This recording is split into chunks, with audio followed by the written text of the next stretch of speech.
Hello, Yuliya. Can you unmute yourself?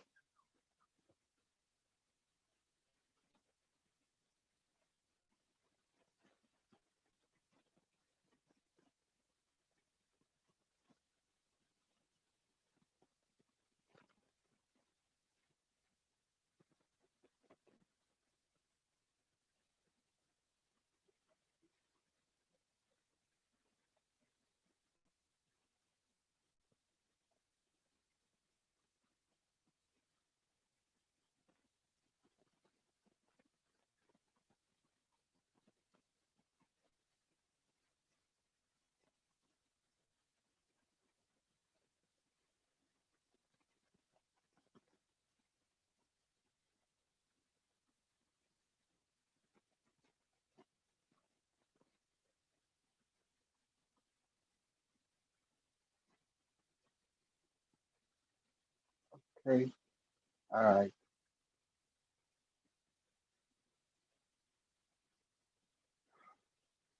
You ready for this? Yes, tell me. On March 2nd, Uh-huh. we're flying from, I believe, 1:30 a.m. to Okay. Paris. From Dubai? Dubai to Paris. All right, that's fine. Okay, we get 6 a.m. We have a 7-hour layover. She's not too sure. We have to find out 7 hours in Paris. whether we can leave the airport. We have to All right. figure that out. Okay. And then we have a non-stop from Paris to Miami. Okay, We that's get fine. into Miami at 5:55. Which airport in Paris? Is it going to be Which airport in Paris? CDG? De Gaulle. De Gaulle, that's fine, yeah. De Gaulle, that's fine. Okay, great.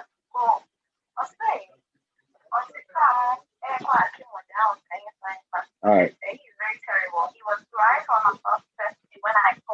No problem.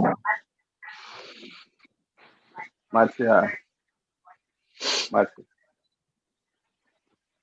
Hi, Yuliya.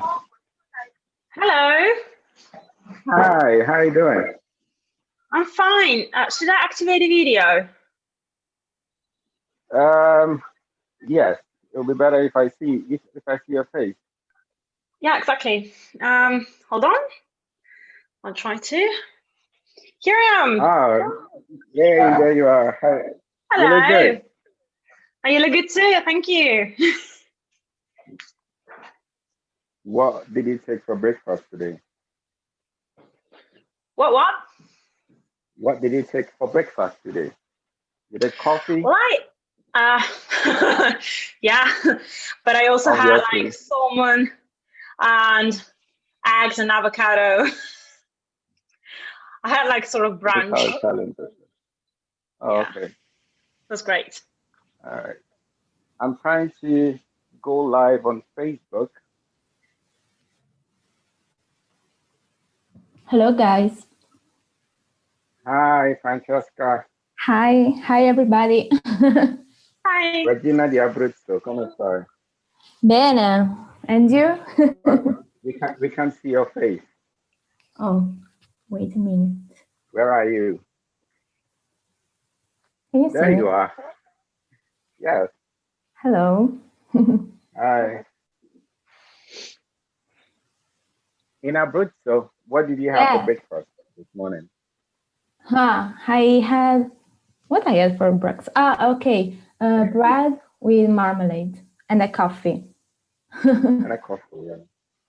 Every Italian takes coffee in the morning. That's how you wake up, isn't it? And you? Well, it's still morning here in Miami. Yeah. It's 10:45, and I had coffee with oats, I guess. With what?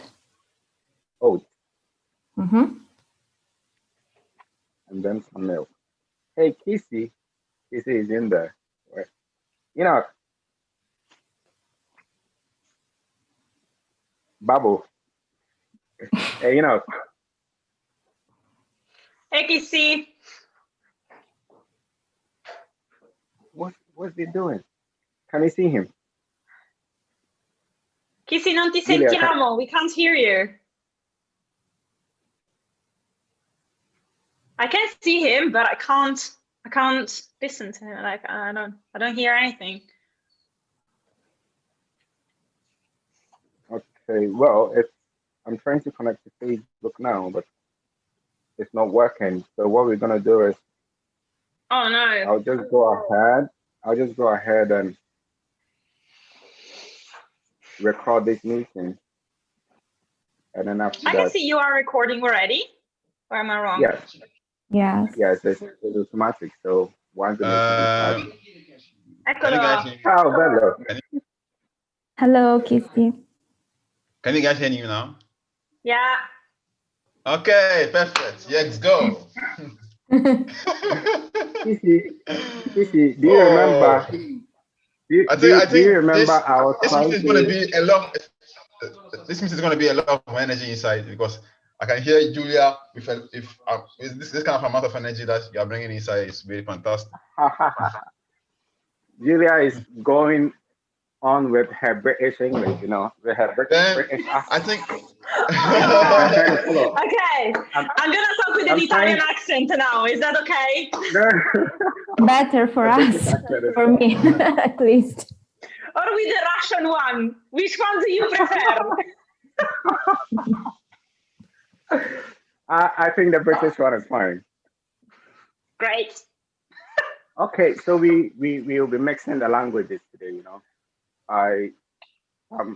Sometime in the meeting I would speak my local dialect because we have people joining in from Ghana, from Kumasi, and then we'll mix it with Italian, of course. Most of our guests are in Italy now, but then the most common language that we'll be using will be English, of course. So you could do the English accent. Hello, Nisi. So how many people are you here right now? 7 people? Okay. Yeah, 7. The meeting is supposed to start in 8 minutes. Yeah, hello, Dennis. Hi, Honestly. Good morning. How you doing? Good evening. Good evening. Good evening. How you doing? I'm good. So I made you a co-host. Okay. And then I guess you do the activities of a co-host. You try to mute all the Then people let me that come in. just a minute. Let me join with my Belli. PC so I can monitor. Bella. How? Oh, you're too white. Hey, Marco. What the fuck? Hey, you've got a lovely White guy. t-shirt, man. Oh. You I are forgot white to wear man. mine. You look too white. Oh, yes, you did. But I'm wearing your bracelet. Oh. Hey, amore. What's your name? Oh. Nice meeting you Nice guys, one. man. Oh, it's fantastic. Where is Fabio and Claudio? Okay, there's Francesco. Francesco, we can't hear you. You have to join the audio.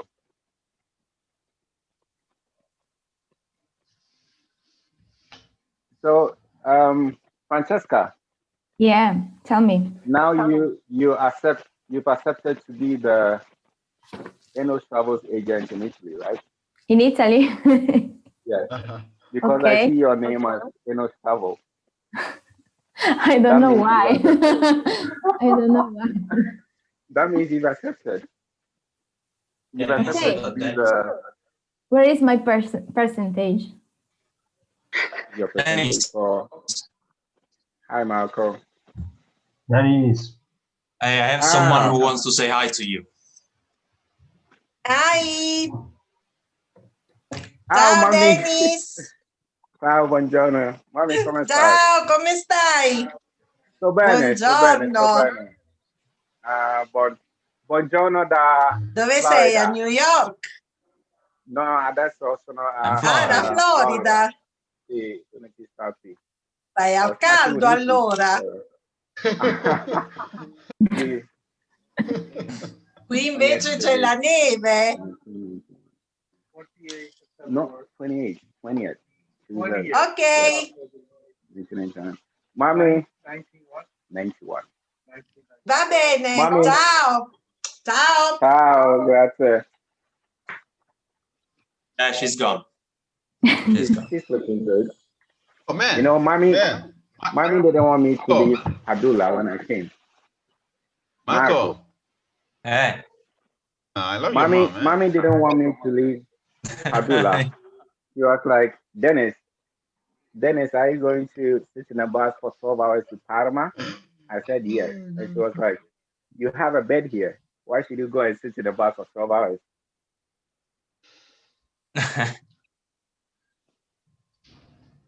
Hey, Hi guys. You see, Dennis, the yes man joined us. Hey, can you hear me? Guglielmo. Of course, I can hear you. Okay. Hi everybody.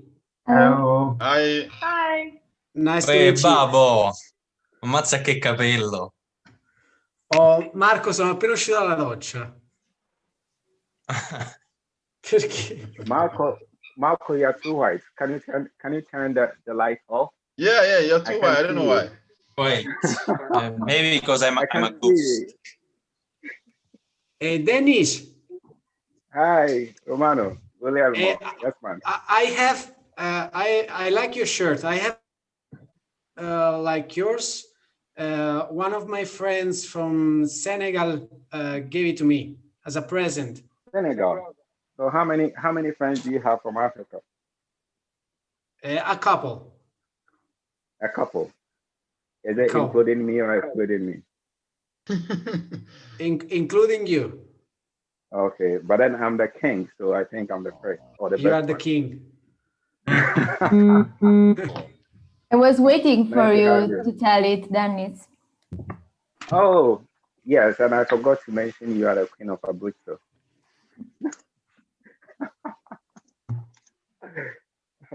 All right, so the meeting is going to start in 3 minutes officially, but then I guess it's already started. Dennis, where is Fabio? Fabio, you have to call him. Fabio. I've been waiting for him like 15 minutes. Is he home with his brother Claudio? Yeah. Where are you now, Dennis? Where are you right now? Ah, Babo. Rich nigga. Young rich nigga. I'm in Florida, man. Where are you now? Are you in Ghana? No, I'm in Florida. Really? Yeah. Nice, man. Well, like actually, Kissi is gonna join you soon. Kissi, I'm here. Kissi is coming to Florida next week. You know, Kissi he has already booked the flight. Coffee. He likes Italian coffee. He doesn't want to leave Italy for anything. Kissi. Oh. Loya. How you doing? Loya. How are you? And you? Kissi, me dey coffee on today and dey wow here.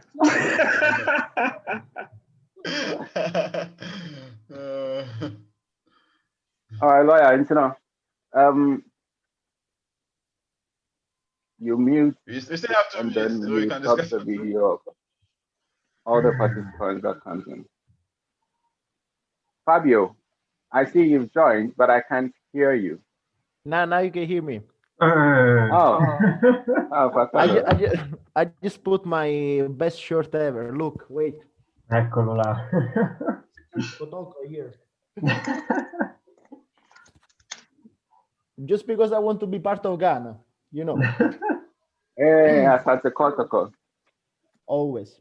And I have a surprise for you guys. As the meeting goes on, you'll go there. Anyway, I guess we can start now. Yeah, let's start. Yes, and well, I have a layout. For the meeting, and I think first of all, the guests are going to introduce themselves, and then we go along with all the questions. Danny. Okay, let's Dime. Babo just wrote that you blocked my video and audio. Oh, okay. So Babo is 1, 2, 3, 4.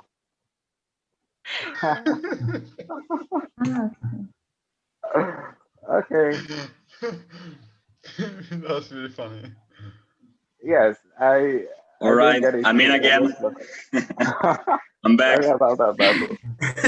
Man, Young rich nigga. you should have written him.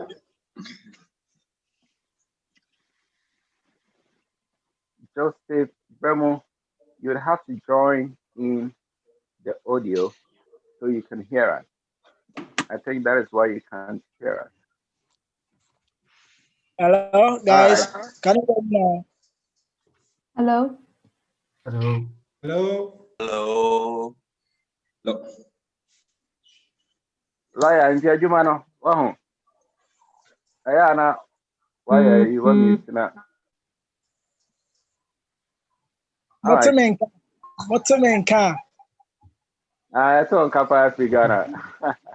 Okay. Nice. Meet you all guys. right. Nice to meet you too, bro. So what we're gonna do is now you'd have to. All right. Andiamo. Allora, per favore. As I said, we are gonna mix the languages. I'm gonna be speaking. Dennis, I can't hear you anymore. Me too. Yeah, me too. Me too. Me neither. Perfect. No, Dennis. we can't hear you. Dennis. Stop talking.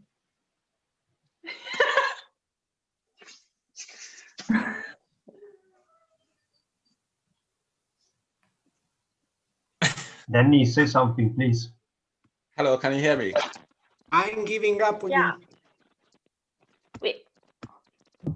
We can't hear you. We can't hear you. This is not happening, is it?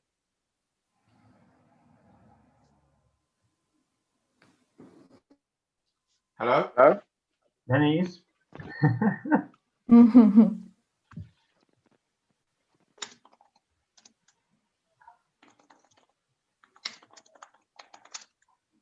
Oh, shit. Can you hear me? Yeah. Yeah, now. Yes. Welcome back. Oh, thank God. Thank you, Yuliya. Anyway, my name is King Gordon Dennis Amoateng Anto. Welcome to the maiden session of Know My Country. Know My Country is organized by Enostravels. And the main idea of Know My Country is to interview people from different countries and then learn about their culture, learn a little about their history, learn about the things they do, how different, and then we compare it to how different we do things in Ghana. So this is mainly for the audience in Ghana who wants to know how things are done in different countries, because obviously the people in Ghana knows what they are doing, but then what their culture, what their foods are, but then they might not have, they have a slight idea of what other people do in their country.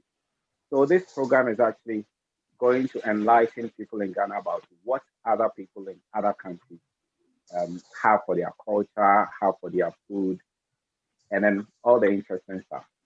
All right. So I'm going to let the guests also introduce themselves, and I'm going to start with Yuliya. So you just tell us your name, where you come from, and where you are right now. I mean, the region, the country, and all that. Okay. So hello to everybody. Thank you, Dennis, for hosting this video and this interview. It's really nice. It's really nice to hear. My name is Yuliya Bokova, and as you can tell from my name, I'm not really Italian. I'm actually half Russian, half Ukrainian, but I was born in Ukraine, and then I moved to Italy when I was 4. Thank you, Dennis, for this question. Worst question ever. But now I live in Italy. I live in Parma. I've been living here since I was, let's say, 4. So basically, I consider myself to be Italian. Okay. And I'm from Ghana, right? Yeah. And But yeah, we tell me, Yuliya, how many languages you speak? too many, indeed. Can't Yes. speak So tell any me, Italian anymore. start mentioning them. I know you speak Italian, you speak Russian, you speak French. You went to Grenoble, right? Yeah, So you speak yeah. I lived French. for 1 year in Grenoble in France, in French, and yeah, then we got English, I guess, and a Yes. little bit of Spanish, plus French and Italian. Okay. Yeah. Oh, that's good. Anyway, let's continue to Babo. All right, I'm Luca. As you can tell, everybody everybody calls me Babo. This is my nickname, and a friend of mine know me as Babo. I'm 25 years old, and I'm from Parma. Actually, I was born and bred in Parma. I studied together with many of you, so that's why I know Dennis as well. And yeah, I was born in Parma and lived up until 18 years ago, until I was 18 here in Parma. Then during the university, I traveled a lot. I had 2 Erasmus and 1 overboard experience and an internship. So that's it. Do you have a slight idea of the number of countries you visited? Excuse me? You mentioned you've Excuse me, traveled Dennis? a lot. I said yes. So how many countries have you been so far? You mentioned that you travel a lot. It's a long list. I have to count it because I mean, I started to travel when I was really young, together with my family and my parents. So if I would have to count those countries too, it's a long list. Probably not as yours. We'll get back to you later. Don't worry. All right. So Guglielmo, did I get the name right? Guglielmo Romano. Yes, it's like Guglielmo. Yeah. Guglielmo. Okay. Right. Oh, So, you can call me Yes Man. Yes, man. Of course. That's how I know you. Okay. Yes. You never say no. Good evening, everybody. I'm Guglielmo, and I'm 28 years old. I'm Italian, and even if my sister always tells me that I look like Arabian or something like that, and currently now I'm studying and working in Italy in the healthcare sector. And I've been traveling not as much as Babo, but I went in Spain, Denmark, England, Ireland. So I travel around basically Europe and to study and to seek of adventure. And now I'm back in Italy, and I met with Dennis. In a very special occasion. We on the first day we had like a first date because we went to flying together. Yes, we did. We went to fly together. Yes, that was so cool. That was a good day to me. Yes. All right, so let's move on to Francesco. Hey, Dennis. Leone di Brescia. Yeah, Leonessa di Brescia. I'm Francesco. I'm 27 years old. I'm from Brescia, a city near Milan. If nobody knows what is it, because it's not well known. I met Dennis. I don't remember when I met Dennis. Maybe I was drunk. I don't either. I don't even remember how we met. I just know we met. I met you in Parma, of course, because we lived there. We still live there maybe 2-3 years. Yeah, we were also joined with Fabio. We went out a lot of time. We were talking with lots of Erasmus people. And what about my travels? I went to Germany lots of time because I really love Germany. Why, do you have a German girlfriend? No. Yeah, my ex-girlfriend. Yeah. I went there in Nuremberg, but that makes sense. Yeah. Then I moved to Spain for 1 week and nothing more. All right. good to have you on board, Francesco. Thank All you. right, let's move on to Marco. Marco Vigliente. Hello, Dennis. Hello, everybody. I'm really flattered to be participating to this meeting with Enostravels, taking you to the world and beyond. And beyond, yeah. And actually, I'm the reasons why Dennis and Guglielmo have met. So I want to apologize to everybody. Because of that, I'm guilty for that. Well, I know Dennis and all these guys because of our studying in Parma. Me, I'm 28. I like to consider myself a world citizen, but my document says I'm Italian. I've been living in few different countries and in different cities in Italy. Right now, I'm enjoying my unemployment in my hometown, in Padula, which is a city actually that Dennis knows very well. And yes, so, yeah, that's it. All right, so answer this question for me, Marco. How many countries have you been? 32. I've been counting 32. them, and yeah, I've been to 32 countries. Wow. Across the continent, not in Europe, actually. I mean, you've been to South America. Well, actually, just Europe and South America, but I've never been to Africa. Actually, I was going to, but then you were supposed to come and visit, I didn't. But you decided not to come. Yeah. You decided not to come. I was planning to go to Ghana. Yes, and then I remember you were in Thailand as well, so you've been to Asia. Yeah, right. I was in Thailand 3 years ago. Actually, it was for a very special occasion. It was for a wedding, so it was really fun. Anyway, very soon I hope into the culture. I hope to visit as many countries as you have. I mean, I haven't been to 32 countries yet. I've only been to 30 countries, so it's like 2 countries, so I could reach you. Please don't travel more. Well, so a lot. You, okay? All right, let's continue. Fabio De Luca, Fratello. Dimmi. Ciao, Dennis. Hi, guys. Dimmi. I just introduce myself. First of all, I want to apologize for my English because you speak English really, really well. Yeah, fuck you, Fabio. I just feel like ignorant, but it's okay. It's okay. I'll try my best. I'm 29 years old. In a week, I will be 30, so I feel really, really old. And I'm from Naples. I really happy because Fabio, part of Ghanaians don't know Naples. What is Naples? Naples is like. You mean Napoli? You know it to be Napoli. So if you say Naples, the Italians will know what you mean. But then from Ghana, they only know it to be Napoli. So you are from Napoli. Yeah, I know that there are many Ghanaians here. So I'm from Napoli, and I'm living in Parma since 2 years.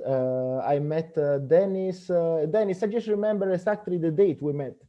It was the 24th. Oh, really? Yeah, because it was like 25th of April, the national festivity here in Italy. And I met Dennis at Chaco. We were taking ice cream with Doreen. You remember? Babe, you know the story? Yes. And I'm really happy. As I told you, I have a surprise for you. I have a picture we took the day we met. I'll show it to you. I remember also you were wearing a jacket, really ugly. Yes. Yeah. Really ugly jacket. I know. Really ugly jacket. Yeah, our friends here, they're judging. So, and I'm really happy to be here. Yeah, go. Vai, non ti preoccupare. Continue with Enock. Fratello, they're kind of cheap. Yes, bro, Enock. Kissi. Can't any cheap.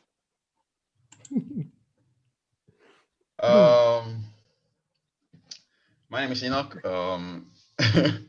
I'm from Ghana. I'm originally Ghanaian, and I came to Italy when I was 15 years old. Many people thought that I was born here, but I was born in Ghana. And I met Dennis, I think 3 years ago. I don't know exactly the place where we met, but or the date we met. because I was busy, so I didn't have time to talk much. But so you've been in Italy for how long? Well, since 2008. 2008. Yeah.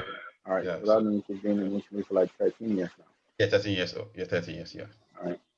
That's good. Anyway, we are done with the introduction, and I would want us to do one more thing because in Ghana, from the day you are born.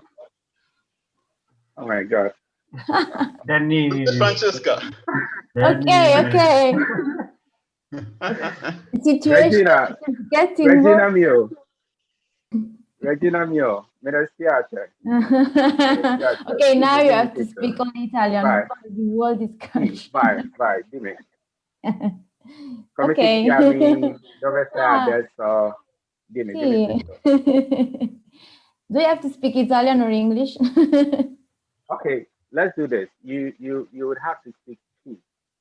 So I'm gonna tell you how to mention your name in T, and then you repeat after me. Is that okay? What? This is special for you. I'm going to tell you how to mention your name in T. Which day were you born? October the 4th. No, I mean the day of the week. I suppose it was Tuesday. Tuesday. All right. So in Tuesday, if you were in Ghana and you were born on Tuesday, you will be Abena, A-B-E-N-A. Abena. Okay. So your Ghanaian name is Abena. Yeah. So you tell me, my name is Abena Francesca Ricci. Okay. Interesting. All right. It's like me that I was born. It's like me that I was born Wednesday, so it's Kwaku in Ghana. It's Kwaku. Okay. I only know Kwame, but I don't remember the name. Yes, Kwame was born on Saturday. That's why his name. Yeah. Okay, Saturday. Yeah. Yeah. So tell us, what's your name? Bino. Okay. All right, I don't continue. want to spend you time anymore. I'm Francesca. Bye. I come from Abruzzo. I had a bachelor degree in economics and commerce here in Pescara, in my region. I worked before deciding to move in Parma to take the master's degree in IBD. Everybody knows. And then I met Dennis. It was the first guy I met during the lectures. And so I don't know what to say. Well, let me explain it further. I was the first person you met when you came to school. Yeah. You didn't know where to go, which class to find, and then I came to rescue you. Yeah. Anyway, nice to have you on board. Thanks for joining the meeting. Yeah. All right, let's move on. I think my first question is going to go to you, Francesca. Oh, no. Let me go with Francesco. Francesco. Yeah, I mean. What is the official language of Italy? And do you have so many other languages apart from Italian? Yeah, of course. You already answered the question because the main language of Italy is Italian, of course. All right. We all know that Italian comes from Latin. But I also recently discovered that there are other 7 languages spoken in Italy in various various regions because of ancient history and influence. I mean, for example, Albanian is spoken in Apulia region in South Italy. Okay. Yeah, because of a massive exodus of Albanian people during 20th century. But also our Catalan language, Catalan. Yeah. The Catalan in Sardinia, I think. Sardinia. Yeah, in Sardinia. Very interesting. Yeah, and also Croatian, French, and we have also Greek language. and Slovenian, and of course the best language in the world, German. No, so because he had a German girlfriend, I think he's inducted. But then the other question is, does the various regions of Italy or the various towns have a local dialect? Let me say, in Parma, do they have their own language apart from Italian? In Padula, in Abruzzo, do they have their own language? It's very, very difficult to speak about all the dialects in Italy because they are very, very local. There are many, many dialects in Italy. Okay. Yeah, because it's ancient history made of Ducati and reins. We have a mixture of food and also of languages, dialects. So, yeah, very, very different. All right. Let me move on. Okay, let me move on from Francesco to Francesca. Yeah. Now, Francesca. Yeah. Francesca Ricci. I was doing this research on the internet. I found out that Italian was the fourth most studied language in the world. I mean, after English, Chinese, and Spanish, Italian was the number 4 most studied language in the world. And in my understanding, I thought Italian is only spoken in Italy. And when you move elsewhere in the world, nobody speaks Italian. Yes.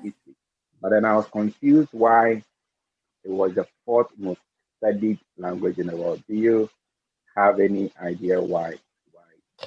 Yeah, I think I did the same study as yours. Okay. But yes, during the last 6 years, I think the study of Italian grew a lot. It's very strange because, as you already mentioned, Italian is only spoken in Italy, so only among 60 million inhabitants.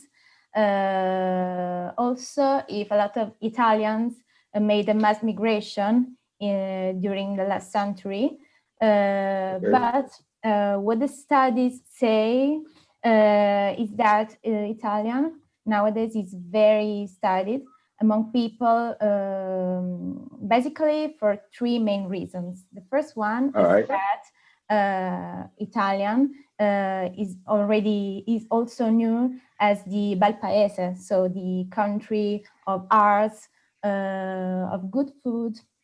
And so a lot of people that are involved in studying arts, literature, want to know more about Italy. And so they also want to connect better with Italy, trying to speak better Italian. And then Italy is also the language of world cuisine. Think about Bottura, Carlo Cracco, Cannavacciuolo. They are chefs famous all over the world. And also it's important for the opera singers that want to be professional, because Italy is the country of opera music. So these are reasons why Italian is very studied nowadays. Oh, I mean, I thought everywhere you go, you find pizza, and I thought for you to be able to eat pizza, you have to at least say a word in Italian. Anyway, thank you very much. Romano, Guglielmo, yes, man. Are you there? I have a question for you. All right. So I've lived in Italy for 3 years, and one thing that I observed from the first day that I entered Italy was that most Italians speak with gesture. You know, they do their hands like this. And yes. So can you explain to us or show us some of the gestures that Italians do when they have a normal conversation? Yeah, of course. First of all, I have to say I'm not an expert of Italian gestures, but I'll try to convey the basic how to survive one afternoon in Italy. Okay, so I was just imagining a couple of guys or a couple of girls going in Italy for the first time. So half a day, you land in Italy around 1 o'clock in the morning, in the afternoon. And the first thing you do is grabbing some food. So you look for a restaurant, you sit down, you order your food from your English menu, and then 3 things on how to communicate to the waiters about your situation. When the waiter asks you how was the food, you can say with 2 fingers on your glands like this. It means it's very good. So in Italy, portions are really, really big. So in order to survive and going outside the restaurant, leave the restaurant alive, you have to be able to say stop, to tell stop to the waiter. So 2 ways how to say I'm full. First is 2 hands like this. It's enough, stop, basta.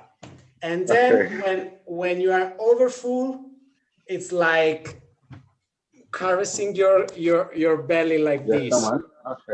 Yes. But the typical Italian man has a belly like this, so it's more like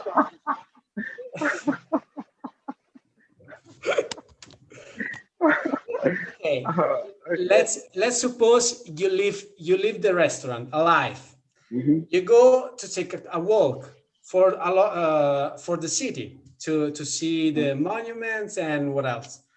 But in Italy, especially in the city, a lot of street sellers are approaching you, trying to sell you every kind of shit, like flowers, fires, every kind of shit. So it's very important. It's very important, especially in Naples. So it's very important for you to be able to say, stop, I don't want anything. So you can do it with a hand. The first is like this. That means they're gonna kill somebody. I mean, to do this with somebody, yes. The second is like enough, che palle, and the third it's like this. Ti faccio un culo così. It means okay. We all know what it means. The most important of the day, you leave the streets and you go into a disco with your friends. Try to catching up, approaching some girls, or vice versa, some girls approaching some men. So how do you do it if you don't know? Well, Marco, listen to this carefully because it's important, especially for you. Okay. Okay, the first is like biting hands. So you see a very beautiful girl and you bite your hands.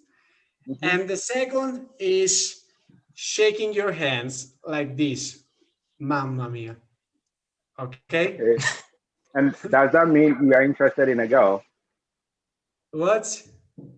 I said, does that mean that you are interested in a girl? If you do this, no, that means that, you like the girl or the girl likes the boy. I don't know. Right. I don't know if girls do like this. I don't think so. But boys, Yuliya and Francesca, do you do that? Oh yeah, we definitely bite our lips and do like. Okay. I totally agree. That's nice. How come I never saw that? No, wait a second. Like, or maybe you did, and I didn't understand. Or maybe you can just do like this. Yes. So we usually stare at our friends and be like. I think nice. This one's it's for the girls, right? But this one's for the men.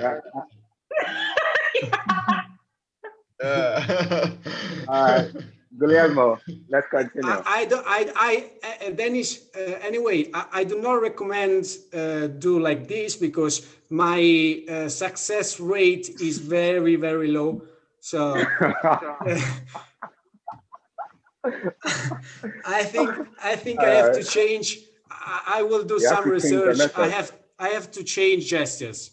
Maybe. All right. So once you're on this topic, let me ask you this question: what is a common pickup line for guys in Italy? Can you repeat? If a guy likes a lady, if a guy likes a lady, what is the common pickup line? The first thing a guy will tell a lady.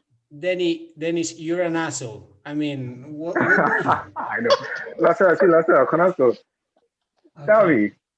Okay, I will contest you as soon as I will finish this book. Okay. Well, this book is like the vademecum of picking up. It's written. And you're reading it. Yes. I mean, I started, but I'm like at the first block, at the first chapter. Okay, and has it worked so far? No, terribly. Okay, probably you're not doing it well. I mean, for me, Ciao Bella always works. Ciao Bella, and then it works with Yuliya. Oh no, man! That's why. That's why I have them here today. That one is very, very, very old. Ciao Bella is very, very old. It's old. It never works. But then it's very, very Yuliya, old. You can do. Did it work on you? I mean, it might work if you are a foreigner. Okay. But if you're Italian, it never works. Never works. Cheesy. Never works. Dennis. What good advice is wherever you are going to do it in the first 5 seconds, because if not, you will lose the courage to approach to a girl. All right.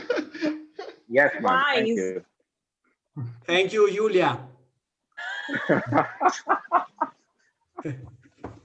All right, let's continue. I would ask you, yes, Yuliya, once you're in, I would ask you, let's go to food. I don't know if you like food, but then, what is the most common food that is eaten in Italy, and which of them is most common to where you live now? So, well, I guess we all know the answer to this question. The most common Italian food in Italy, of course, is pizza and I guess pasta as well. Yeah. So we love really healthy and not fat food, definitely. This is typical of the Mediterranean diet, right? Okay. So apart from pizza, lasagna, yeah. Oh, sorry. Yeah, I was going actually to talk about it. Come on, she's not. Kissi, right? Kissi, no, Kissi, she's not done. Let her finish. She's not done. All right, so there's pizza, there's pasta, there's lasagna. Can I mention arrosticini, please? Arrosticini, yes, fine, definitely. Well, yeah, I was actually going to deepen into it, and then just saying the most famous ones, and then just going through all of them. But of course, I'm gonna leave the pizza part to whoever is more. Yes, I mean, most about it. I think, or I know for sure that the best pizza in the world comes from Napoli. Yeah. I can't be correct. Everybody knows. I think, yes, the best pizza comes from Napoli. So Fabio, you are a Napolitano. Tell us. Yes. Do you have a history of pizza and why is the best pizza made in Napoli? First of all, I just want to say, I mean, I don't want to minimize all the food to pizza because Italy is one of the best countries for food. I mean, if you're on diet, Italy is not the best choice for you. So, first of all, if you're on diet, don't come to Italy because you will eat a lot and you will be like oversized and so. But food is great and we love food. So, as Yuliya said, pizza maybe is one of the most common food in Italy and all over the world. I mean, it's a fast food just because, you know, if you want to eat fast and you want to eat tasty, you just take like a slice of pizza, for example. Now, for nowadays, you are you in New York, right? Yeah, I'm in Florida, but I mean, also I'm say they have, yeah, they have like American pizza. So pizza, everybody in our mind is like this circle of bread filled with sauce and tomatoes and cheese, whatever you want on the top. Of course, there are kind of pizza, and as a Neapolitan, just want to say that Neapolitan pizza is the best. Of course, it's the best because it's from Naples. And the history of the pizza. What's the history then from behind pizza? Pizza, you guys just know that was the poorest, I don't know how to say in English, but it's the poor food you can find in the world, because it's made with dough, it's made of flour, and then tomato, basil, yeah, basilico, basil, and cheese. So first of all, you can see that the colors of pizza are green, white, and red. Maybe this is one of the representation of Italian flag, but it's not this case. They chose this ingredient just because they were the most common ingredient that even a poor family could afford to have it. And so these are the colors of the margherita pizza. Where is Dennis, guys? He left. Continue. No worries. Okay, you can hear me. I don't see you. All right. Your face, sorry. And you know, these are the margherita pizza, because Margherita was the queen of Italy. Was not the queen. She was related to the king of Naples in that time, and they just decided to make this pizza in honor of this queen. So Margherita was the queen, and these are the origin of the margherita pizza. But what I want to say is that pizza is we just say that Italian pizza is from Naples, but I mean the origin of pizza maybe could be for the Greek roots, because pita in Greek is the kind of kebab they used to eat in Greece. So the roots of pizza are really ancient. So Neapolitan pizza, of course, is the kind of pizza is because it's thin. It's not like the American pizza or the focaccia or the pizza romana. So this is everything I know about. You know, last summer when I was in Napoli with you and Kissi, and we went on a tour to all the other places. The last day in Napoli, Kissi and I went to this place called Pizzeria D'Angelo. And that is, I mean, according to the Napolitanos, that is the best place to have pizza in Napoli. That means that is the best pizza joint in the whole world. Now, it was the day Sevilla was playing Inter Milano for Europa League. The finals, Europa League. So we went there we went to the pizzeria before the game started. And then we had to wait in a queue for more than 2 hours. The game ended before we got our pizza. And I can say that the wait was worth it, because we waited about 3 hours to get just 2 boxes of pizza, and the taste was worth it. Yeah. So I would recommend Pizzeria D'Angelo, the best pizza you can ever get in the whole wide world. No, anyway, man, it's Da Michele. I think so. Da Michele. Yeah, Da Michele. Da Michele. Oh, okay, Da Michele. Anyway, I think I also did Polio D'Angelo. So anyway, the reason why they served you pizza really late is because they hate Inter Milan, so they were watching the match and then they gave you the pizza. So no, there were like 200 people in a queue out there when we got there. I mean, Da Michele is a really famous pizzeria. Yeah. So Fabio, Marco and Kissi are gonna leave, and I would want to ask them some few questions before they actually go out, because they have something to do in an hour's time. So Marco, Are you there? Yes, still. White man. I can see you now. Marco, I want you to. Yeah, can you see me? I mean, yes, I can see you. I've visited Padula. I've stayed with you for some time, and we embarked on a lot of travels. You took me to a lot of places, a lot of tourist sites in Basilicata and in Campania. And I remember you brought me to this place where one of my photos was in Basilicata and then the other was in the Campania region. Can you tell us the most famous places about tourism in Italy, actually? So the most famous places you visit or you'd recommend somebody to visit in Italy? Well, I mean, everybody, I would say, knows the mainstream places. So, you know, when some travelers or tourists are coming to Italy, the places they usually go are, well, Rome. You know, the tourism in Italy, I think, is all Rome and Florence centered, but actually there are many other places you can visit.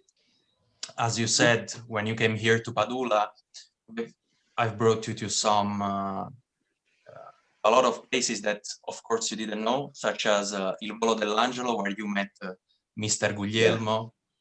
Yes, man. Yeah. Or yeah, the border of the two regions. Or I don't know if you remember also the waterfalls I brought you. The waterfalls. Yeah, that was the last place. Yes, yes. And then we went to Teggiano. Really cool place. Yeah. If I remember. Well, you know, I mean, Italy, I think, is a really great place to travel because, and let's be honest, we have got a lot of things from the cultural point of view and historical point of view. There's really a lot to see.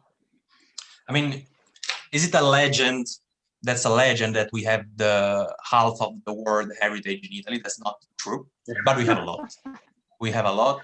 Yeah, I mean, we have got. You know, last summer there was the scare of the coronavirus, and in the summer always it's difficult to travel in Italy because there are tourists everywhere.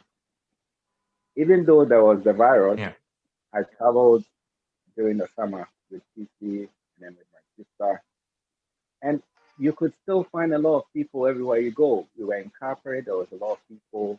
We were in Rome, there was a lot of people in Napoli. I mean, as I told you, we had to wait more than 3 hours to get a pizza from Michele. There are always tourists anytime, any day, anywhere you go in Italy. And I think that's true. But actually, you could talk about. Maybe it's because you did it in August, but I mean, I've been traveling last summer during July.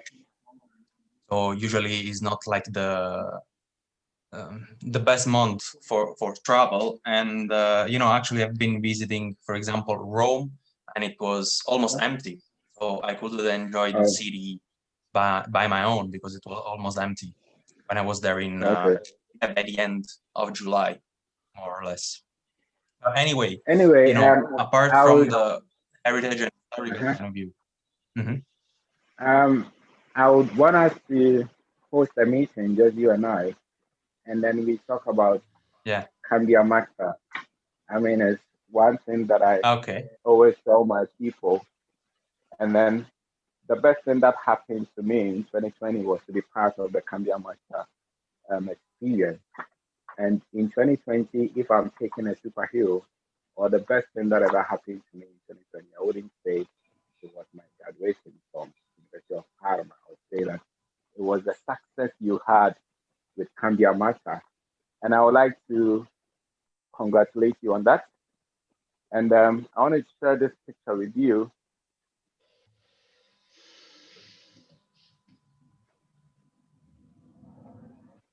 This was the last. Do you see it? Do you see the picture? Yeah. Oh yeah, now I see.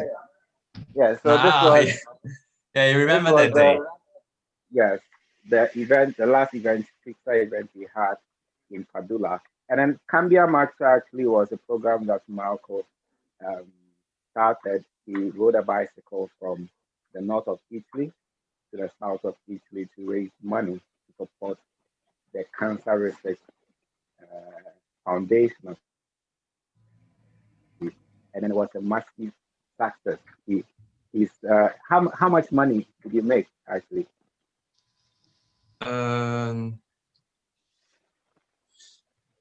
To 22,000 euros.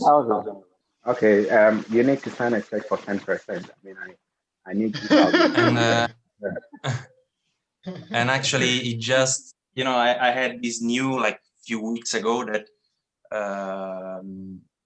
those money I gave to AIRC, which is the Associazione Italiana per la Ricerca sul Cancro, they just made a scholarship out of this money I donate to them. Oh, okay. So now you are sponsoring somebody to research into cancer to help all the other people. Well, Cambia Marcia is doing it, not me. Cambia Marcia. Yeah. You started it. Which I'm is, really proud of you. Cambia Marcia, it wasn't just me, it was a team of people. Maybe, I mean, it was my history. I was the promoter, but I had a really great team behind my back. So we would actually host one of these meetings and then we talk more. All right. So anytime, you can leave when you think you have to start the other meeting, and then you talk more.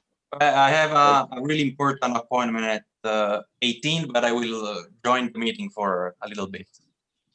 Sure, no problem. So Kissi, tell me, Kissi, you've been living in Italy for 13 years. Yeah. And I mean, all crowd, all area, Kumasi. As to say, Italy, Ghana, Kumasi, I'm going to say, how is it? Yeah, so you want me to speak Chi, right? I mean, you can speak Italian, Chi, or English. Let me say that. Who's that? Oh. Okay. Let me say that at the beginning was very, very tough because I didn't have any friend, and so like fortunately my two brothers were around, so I usually hang out with them. Then later I started making friends, and I started feeling a little bit, let me say, comfortable. Yeah, so I think at the beginning it was really tough because I didn't have any friends. Oh, okay. Now, say what they talk in kind of make kind of treat. Now, make it what they think is so if you are looking at the difference, does the culture really, is it different from that of Ghana and that of Italy? Is it too different or Yeah. It is. Well, it's different. It's completely different. That's why I came to Ghana last 2 years. Then I'm looking forward to come again. When it came to Ghana, you were in Ghana just for 4 days. Come on, you left Ghana for 12 years, and then when you came back to Ghana, you were just for 4 days. No. No, like I actually came to Ghana just to do something for my dad. That was really quick. Just but I'm looking forward to come to Ghana at least to spend 1 month, at least 1 month, at least. Of course. Let's do that hopefully next summer. I think I'm gonna be in Ghana the whole of next summer. This one. Yes. This one, this 2021. Yeah. You said next summer, so.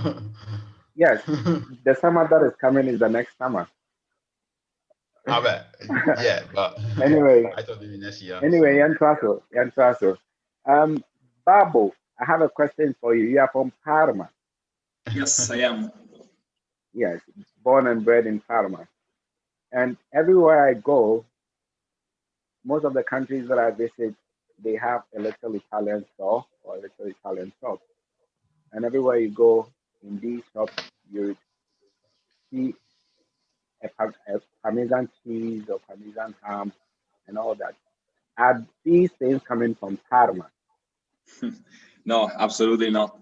I mean, you can find Parmesan cheese and also Parmesan ham almost anywhere in the world, but they are fake ones because the real one are made in Parma, and actually they taste really different when you eat some cheese. I don't know, in the United States or for example, the Americans go crazy about the Parmesan cheese. They love it, but what they eat is nothing compared to the real one. I mean, it tastes different. See, like last week, I was in New York, and then there is this shop in New York called Uncle Giuseppe.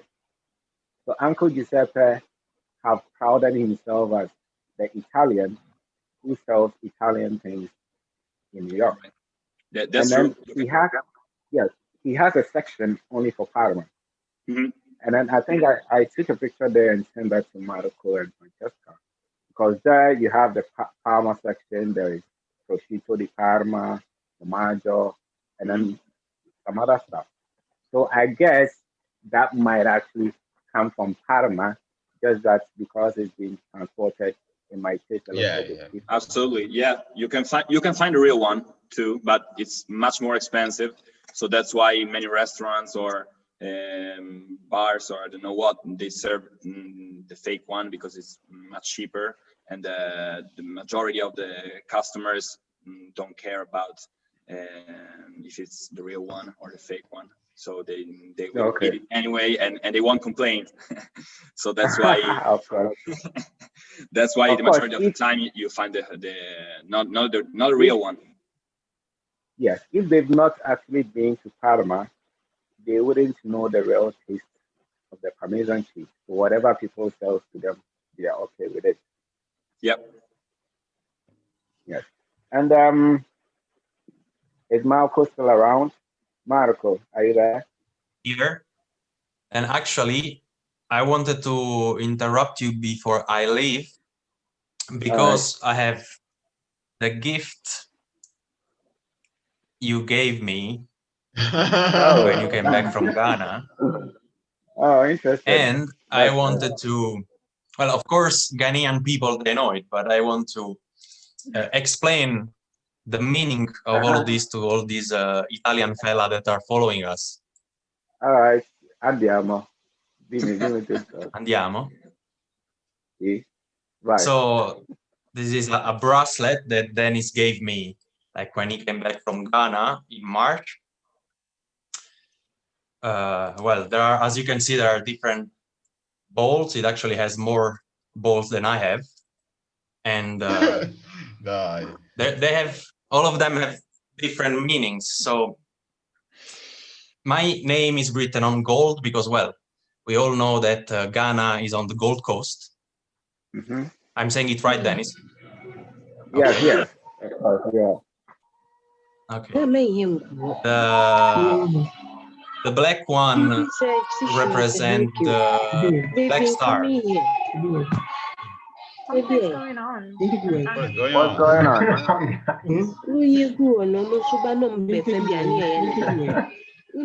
on? What's that? I think. Dennis, are you watching porn? I'm there. I wish I was, but I'm not. Lawyer. All right, continue. Yeah, let's okay. So the black one represents the black star of the Ghanaian flag, which represents the first president of the Ghanaian Republic. And do you know his name? And then we have the. Oh man, that's a so hard question. I don't remember. His name was Kwame Nkrumah. Oh yeah, Kwame, of course, because we have our Kwame.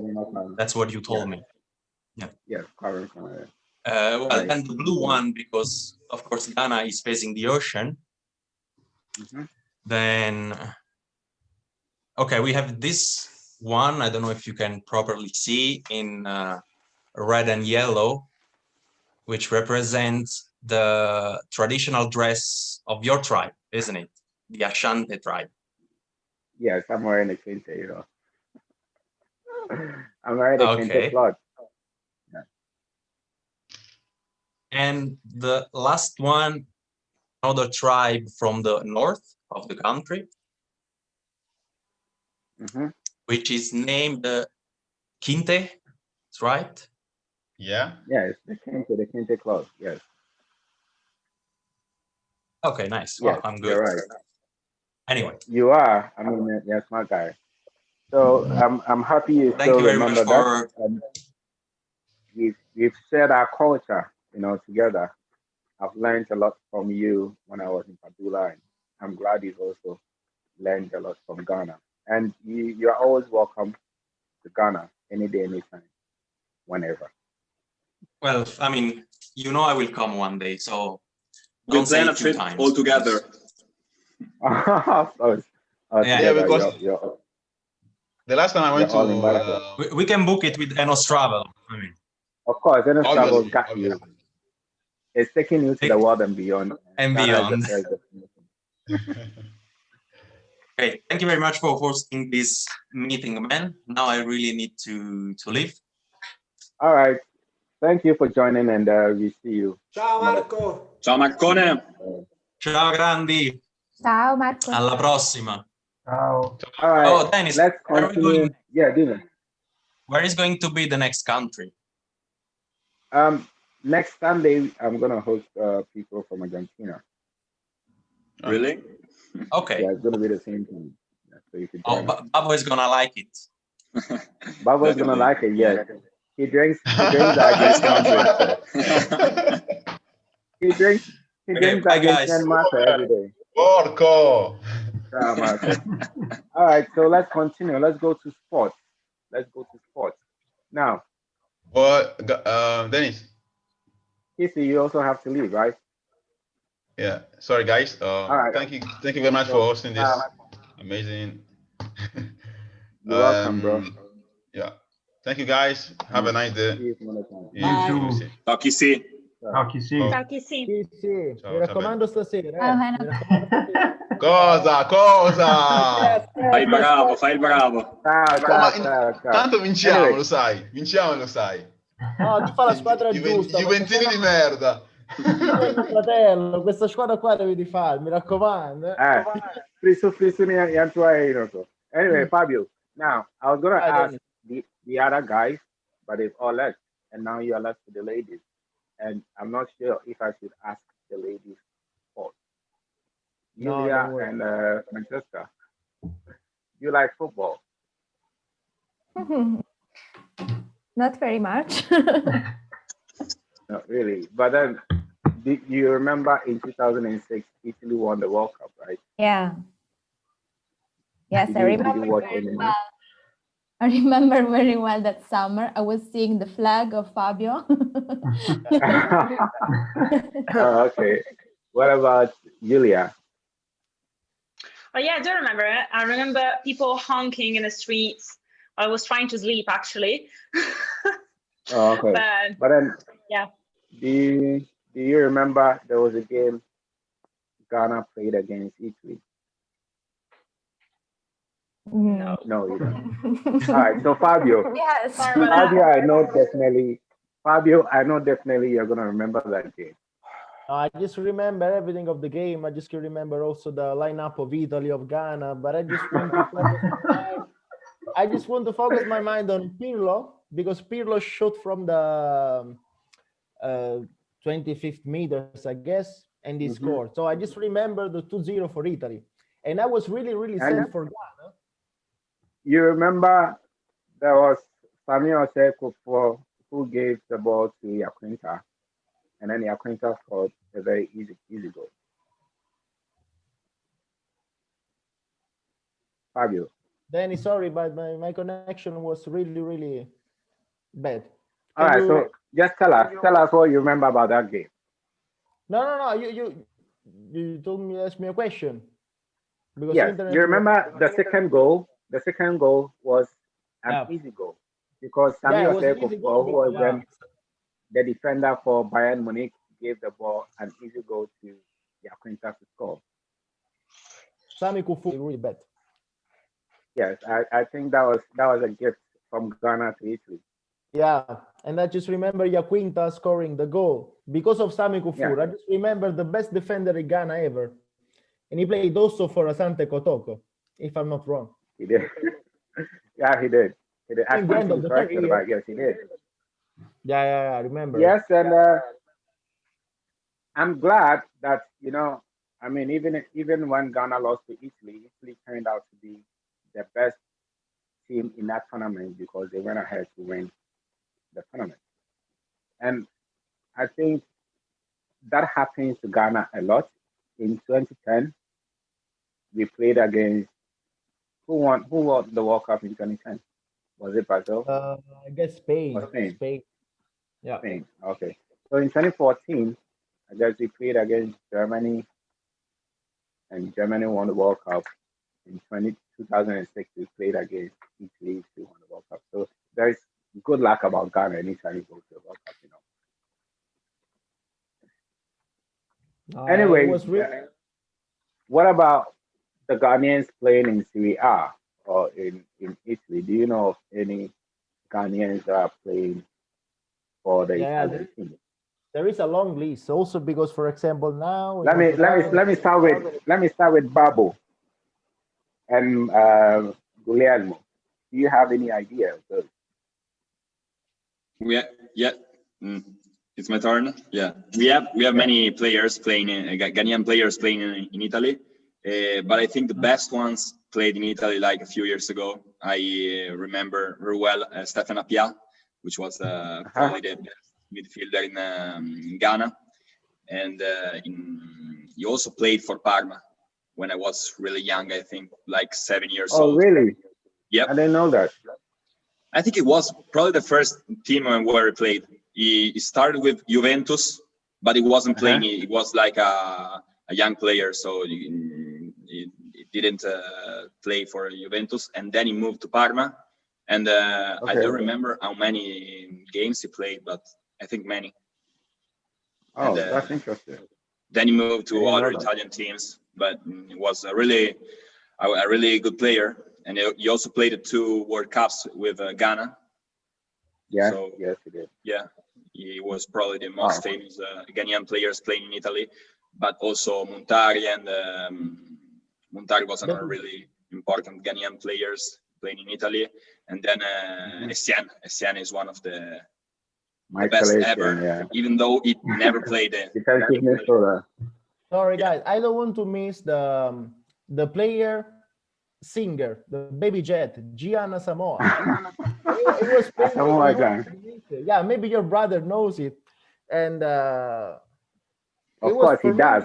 He's the lawyer of Asamoah, so he knows. Yeah, and this one was a really good striker. Yeah, I remember him. Yeah.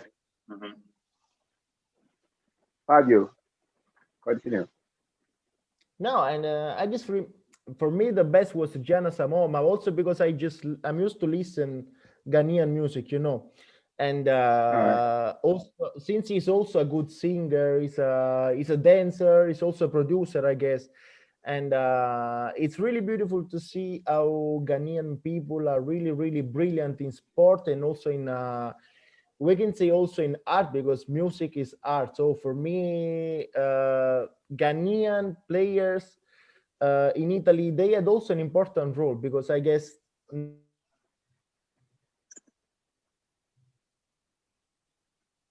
hello, Fabio. Not many African Fabio, hello. Now my I think we lost you for a second. Yeah, for a minute. I don't know. My internet is really bad. And no, anyway, because not many players. I guess the first African player playing in Serie A was from Ghana, I guess, or from Ivory Coast. I don't remember, but not many African players played in Italy. Nowadays, for example, it's really common also because we have a lot of Ghanaian that they are born and raised in Italy. There is a you can talk of Balotelli. Oh, Balotelli, or maybe also you can say Prince Boateng, but is German, is South German, Afghanian. Is living since 10 years in Italy, and also most of these people, they are born in Italy. There is a young player in Sassuolo. His name Jose. He's a really good player. Okay. He's 19 or 18 years old. But basically, he's like Italian with Ghanaian roots. And Okay. I'm sure So Ghana. do you see him playing for Italy or for Ghana? Has he I been guess called up to the national team? I guess they are playing for Ghana.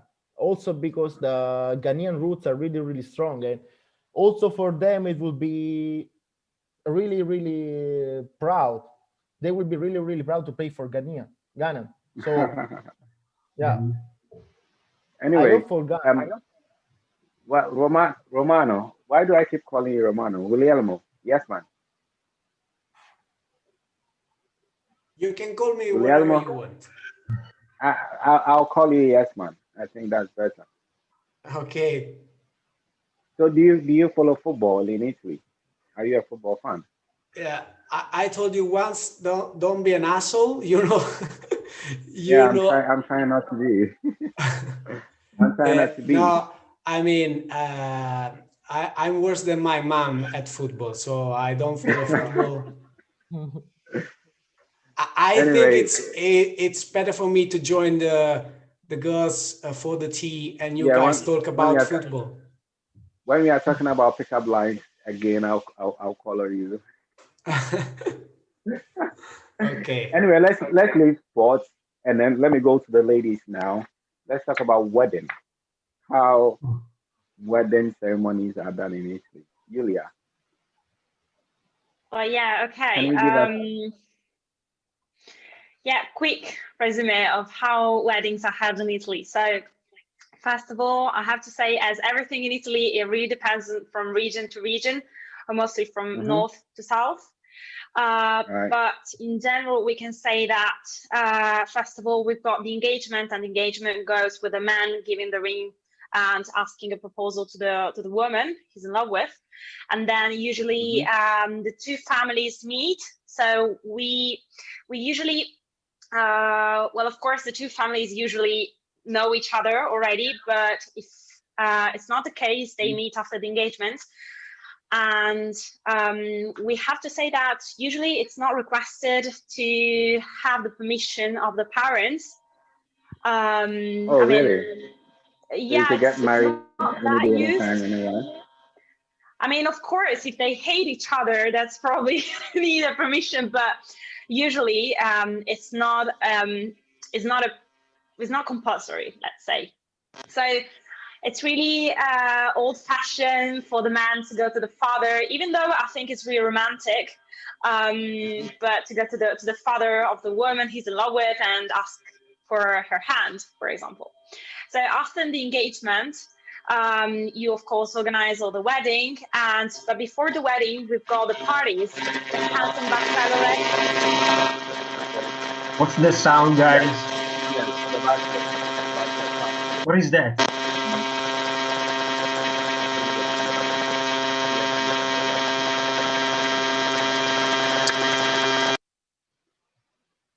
It was Dennis. Credo, puro Dennis. Can you hear me now? Yes. Yes. Okay. So before the wedding, we've got the hand and bachelorette parties. So they usually continue. Oh, Dennis, okay. You're back. I'm back. Welcome back.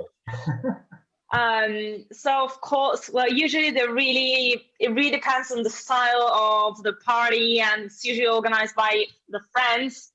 So sometimes it could be just a normal and really intimate party, just going out with friends, and sometimes it can end up as a like being kidnapped and probably ending up in another country and stuff like this. Really depends on the friends, though. So then you've got the wedding. The wedding is usually in the north is a bit shorter than in the south. So usually in the south, they can last up to 3 days, as far as I know. My God. But in the north here, it's usually 1 day. So you've got the ceremony, which can be held, by the way, both in church and both like in the it's called comune, so you can go and literally it's in this, like it's less romantic, we can say, but it's more a civil ceremony, while in the church, of course, it's like legal. Well. It's like legal. Yeah, exactly. Yeah. Okay. We call it, I think it's really the proper term is civil ceremony. Yes. All right. And then afterwards, after the ceremony, there's a huge party and a lot of food, a lot of drinking. And usually we do celebrate all together. And I don't know what about the other cultures, but in Italy, usually the wedding is organized either by the wife, the future wife, or either by a wedding organizer, literally. So we have this figure, we have this character who can actually organize weddings. All right. And Francesca, let me ask Francesca this question. Who usually pays for that party and the organizer and all that? Who pays for that? And what's the average amount somebody should have before they get married in Italy? Nice question. I think that about the celebration, so the party into the restaurant, is something that is decided from both the two parts. So from the girl and the boy who wants to get married. So there is not a rule in this. About the average expenditure for a celebration and for a party, I don't know. I think I still didn't get married. I think you're still not married yet. The expenditure is never less than 1,000 euros or 2,000 euros. I think it's way more, honestly. Yeah. Just a dress for a woman, it can at least cost like even up to 5,000 euros. Yes, of course. So it can cost a lot. Like, Yes, of course. And if you consider that very frequently it happens that after the dinner or the lunch at restaurant, then it starts the celebration with a DJ or with a live band. And then at midnight, there is another lunch or another dinner with pasta or with traditional food. For example, in the center of Italy, is very famous to eat porchetta. I don't know if you know this kind of. Yes, I have tasted it once. At midnight. So at midnight, the celebration starts again. So Yuliya says the truth. It's very expenditure, but yes, it depends on the region of Italy. As Yuliya was saying, in the north of Italy, probably the celebration is more calm and civil, while in south there is more attention to how much food do you present to your guests, for example. So it depends. Well, that's nice. Well, somebody just sent me a text message from the audience and wants me to ask you girls, if you are not married yet, they are willing to marry you off. So if you want to have husbands in Ghana, Yuliya and Francesca, you have a lot of options to choose from.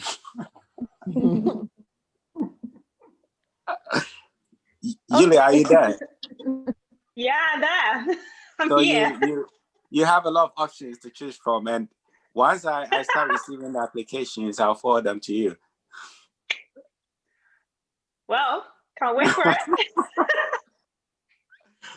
Anyway, let's go to the memorable events we've had together. I mean, we texted where the laughing they should choose. Somebody texted, why are they laughing? They should choose. But we don't see. Wait, show us the options. Well, we want to see the parterre. Dennis, I have a question. What about the girls? Do we have options too?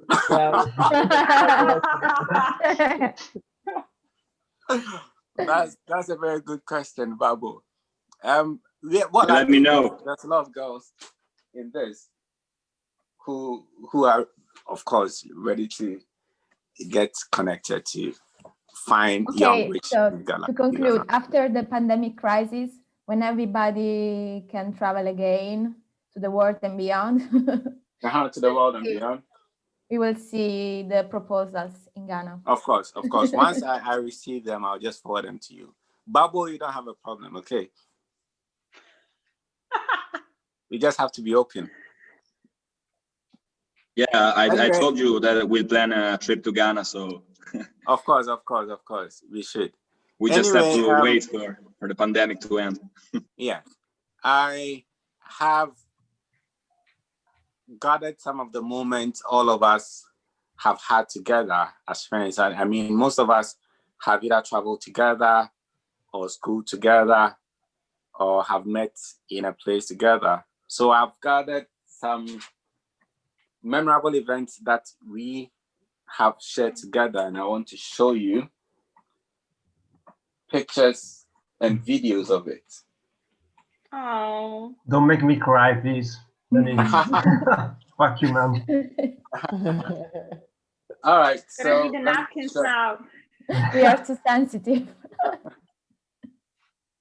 Let me share this first.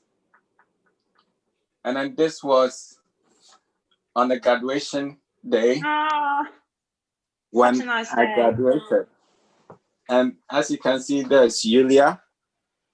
Drunk. Yeah, of course. I mean, it was a graduation day, so everybody was quite drunk. Kissi is not here to answer the question. What was he doing down there? Kissi is really sober. Well, that's a good question. He is. He's always troubled. And then I see we have Luca and some other mates from our class, and that's my sister right down there. And okay, this one was also taken when Marvel was. Do you remember this picture, Yuliya? Oh yeah, of course. We were at the Bastian Contrario in Parma. We were having a beer where Marco came back from. Well, he actually just started the Cambia Marcia tour.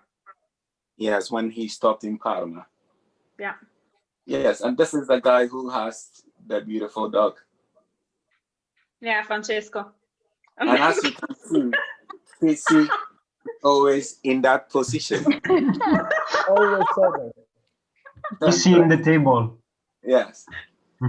Francesca, do you remember this? Oh my God.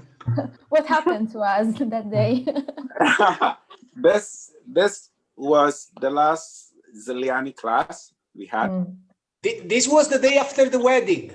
The day after the wedding. And yes, the wedding between the King of Ghana and the Queen of Abruzzo. Yes. And I remember we took this picture right after the class. Oh my God. Yes, that's. I think that our faces show how we were after 1 year of lessons. Yes, after 1 year of lessons. And this is. That's what uni does to people. The Young Rich Nigger group. Great presentation. About Ghana. Ghana. The presentation we had about Ghana. I think from the industrial class, that is from Professor Augusto Nini, and I think Yuliya was in Grenoble for that semester. Yeah, for the third year, I wasn't there. Well, sorry, second. Second. Yeah, Those are the 2 years. she was in France by then. So as part of Professor Augusto's class, he made us do a presentation. You could either choose a company or choose a country. And then as you already know, I always prefer to choose a country. And then we chose Ghana. And then Lupo and Babo was happy to join us to talk about Ghana. And I don't remember. Babo, what did you talk about? I don't remember. What did you talk about? You talked about Ghana. Yeah, but I don't remember about what. probably was about some companies that you have in Ghana, some international companies. And also I remember that we talked about cocoa, the cocoa production. Yes, exactly. And the name of this group was Young Rich Niggas. Of course. The professor was like, Dennis, why did you choose this name? And I said, yes, that's what the group came up with. The gang. Guglielmo, you remember this picture? It was in Basilicata. Castel Mezzano. Yes. This is where we did the Volio D'Angelo and Flew Without Wings. It was a good time we had together. It was a good time we had together. Nice day. Yeah, it was a nice day. I mean, the first date was a perfect day, you know. we drove there in your car, and then they took us in a bus to the hill, and then we flew together. So romantic. So romantic. It was a very good first date. And then Marco is not here, but then when I visited him in Padula, we had the final Cambia Macho program where we organized a pizza party and then made money for the program. Actually, I think this day we made around 2,000 euros from selling pizza and beer. And then people were really happy to buy beer and drink for charity on this day.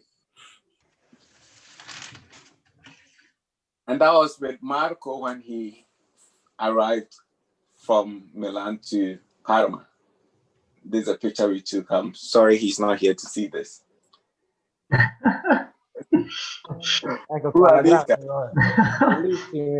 When I wasn't bad, so thank you to remind me my badness. What happened to your hair? I cut it off because if you can see I'm getting bad, so what the fuck? I feel even better this way. This was the day we had the Ghanaian, Italian, and Turkish dinner. You remember? Yeah, there was Sinem and Eche. And then we fried. Do you remember what we fried that day? The Ghanaian food. Platano. Yes. Plantain, yes. So it was cocoa and beans. That's what we did that day. Really spicy. I remember the beans the day after, but that's okay. This was the last picture we took together when I was leaving Italy. I still have the flag. It's in my bag, actually.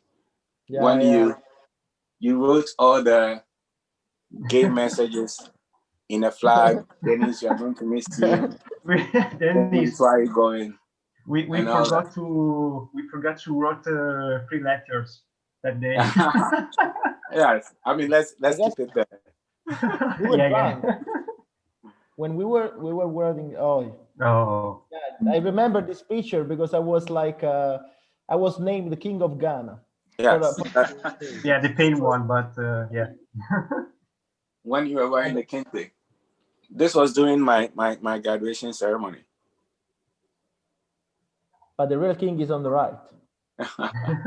Can I make a question about the scarf, the typical scarf that you wear? See. Is it customized?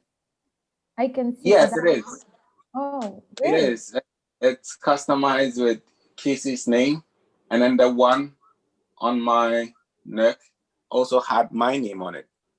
Very nice. Yeah, so you could order for one actually. Very nice. Yes, we could write Regina di Abruzzo.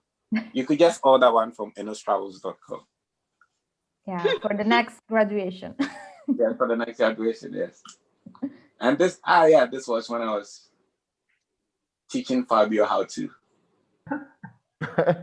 Yes, and it came out perfect, didn't it? Best became picture ever. This Oh my day, God. I just What want the fuck? we're always with a this, glass of something in our hands. So yes. Oh my God. Yes, there's Jonathan, always with a drink in hand. Yeah. Dennis, you know that Jonathan now is in Bologna.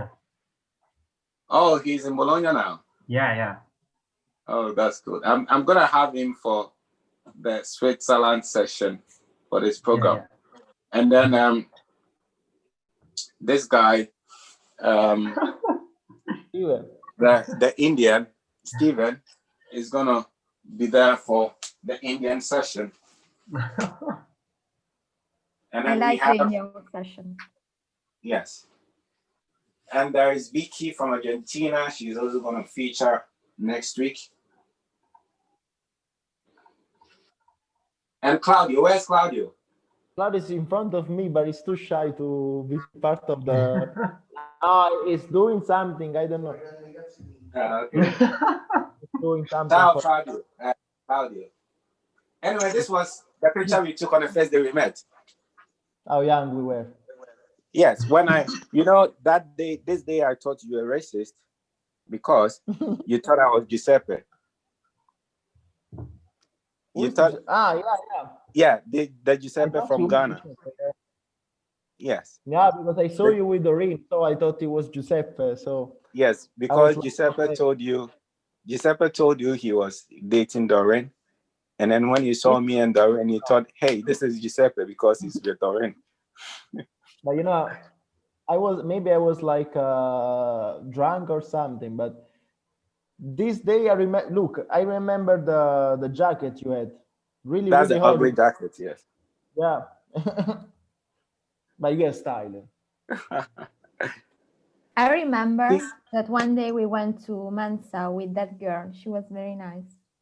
Yes, Bizarro. She was on Erasmus from Russia, Tanzania? but she's from Tanzania. Yes, she's from Tanzania. Yeah. I remember. Yes. And then Kissi has left, but then we took this picture when we visited Capri. That was last summer. And this was in the ruins of Pompeii. Yes, Pompeii. Do you remember this, Fabio? This is the first time you came in Naples. Yeah, the first time I came in Naples. It was they say the most beautiful metro station in Europe. In Europe, the Toledo. Yeah, Via Toledo, exactly. According to me, I think that is the best metro I've seen in Europe because I've not seen the other ones. I mean, I was in London, I saw the London Cross. And then when I posted this on Instagram, there was this Russian girl who came in Erasmus. She's Elizabeth, I think. She told me they also have a very nice metro in Moscow and I should visit it. For me, in Moscow is one of the I don't know what we're saying, but yes, this was one of the nights we had in Hub Cafe, the Tuesday night. Yeah, I remember. And I think you were lying about something, as you always do. And then I have the last, which is going to be a video. I don't know how possible it is. I think I'll have to stop sharing this and then open the video and start sharing again. You remember when I visited, the first time I visited you in Naples, we went to Piazza Plebiscito. Yes. And Then explain the story of Piazza Plebiscito. That's what I'm trying to do. I have. Okay. You have the video. I have the video here.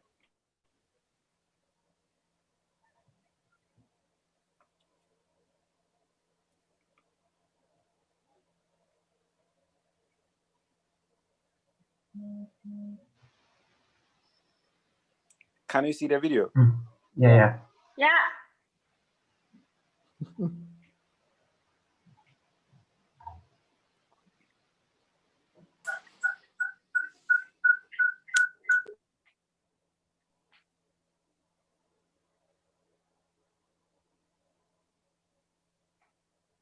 We can see Dennis blindfolded crossing the square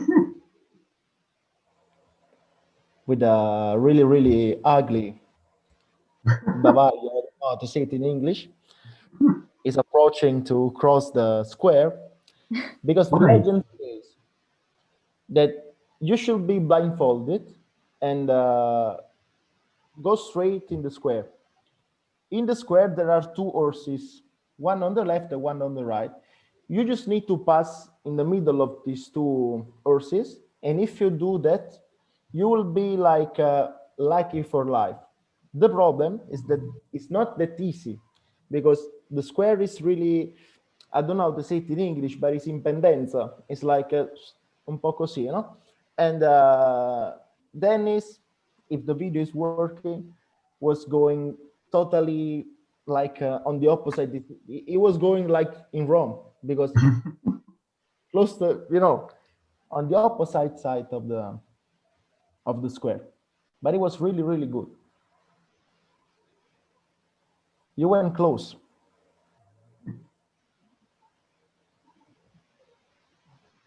You were trying to take space, I don't know. You were like swimming. Dennis, we can't hear you.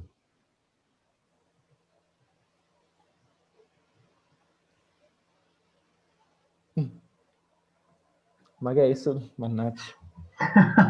È tuo fratello. Più disperato sulla destra. È il bambino napoletano, vabbè. Eccoli qua. Muriloccia, frate, magari. Dennis, we can't hear you. Okay. You can hear me now? Okay. Yeah. Okay, you were completely out for the horses. Yes, I got distracted by the kids. You know, when I was going, the kids were like, no. So I thought I had changed direction. So I was trying to go in the right direction in my mind. But then that was where I got distracted and turned to the other side. But you were really close because I saw people going exactly on really. Yeah, so I remember when Enostravels in 2019 or 2019 when we got people to Napoli, they tried this and nobody was able to do it. Some people just came back to where they started from. You know.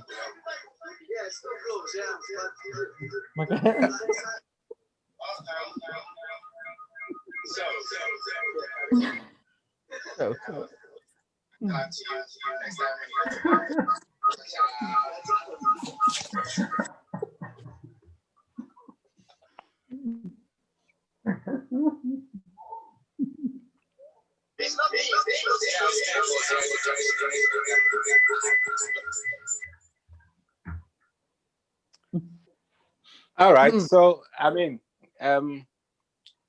this is some of the moments we've shared together as friends, and I thank you all for joining this. I don't know if people have questions for you. Let me check and see if there are questions in there.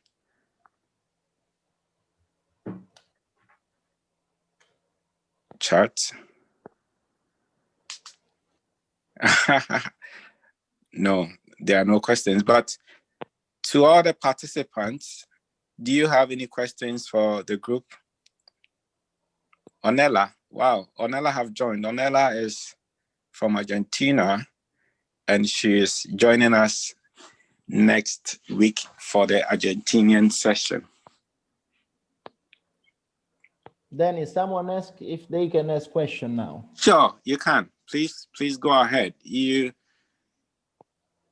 can unmute yourself and then ask the question.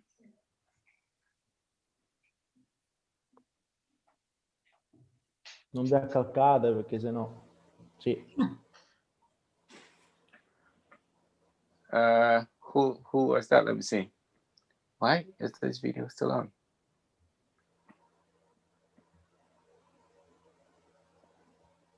Anyway.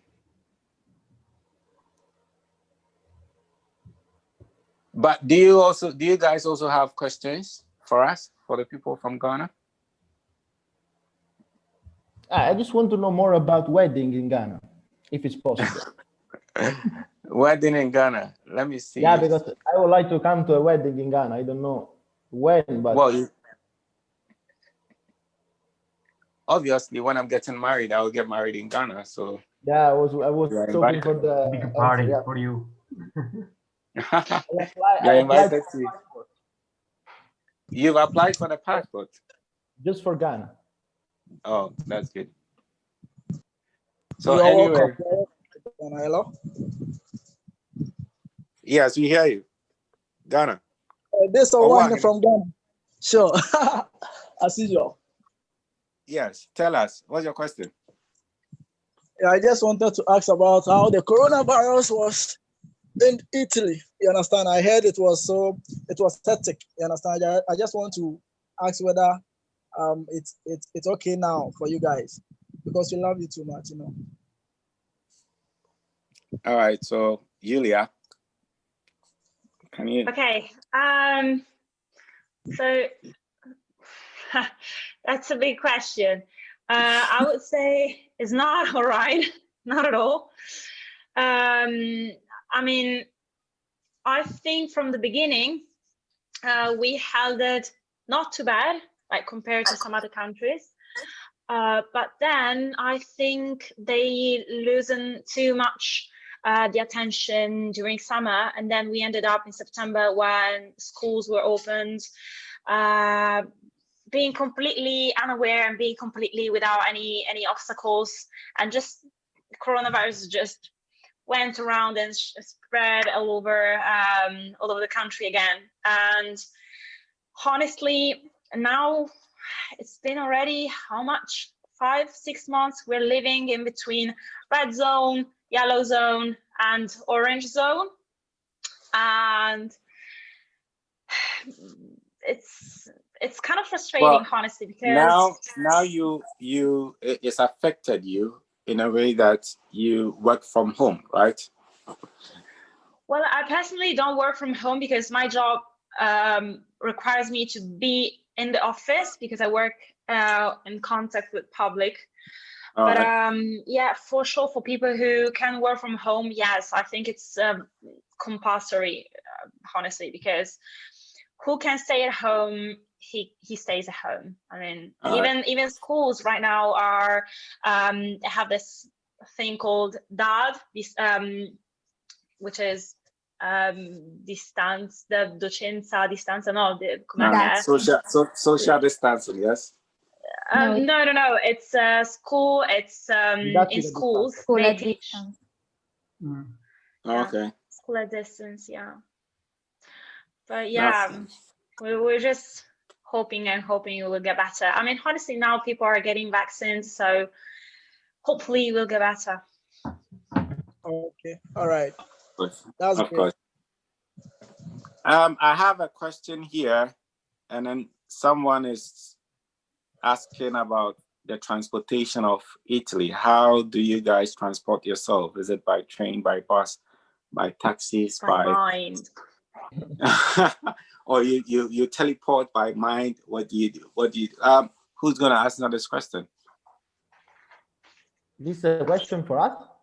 Yes, it's a question for you. Okay. So I can answer because I will say that there is a difference between north and south also in this case, because for example, since I'm from the south, and the public transportation is really bad organized, because we are too much. I guess we are too many people in the south.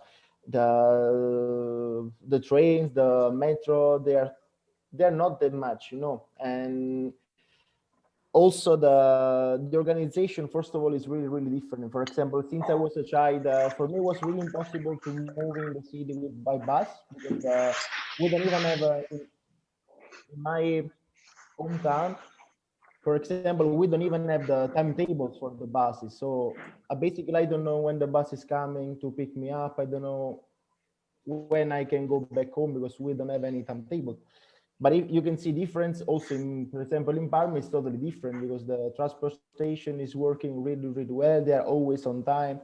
I never seen like delays. I don't know, maybe Frank, I don't know, maybe in Brescia is different. Can you tell us about Brescia? I don't know, or Milano? It's close to.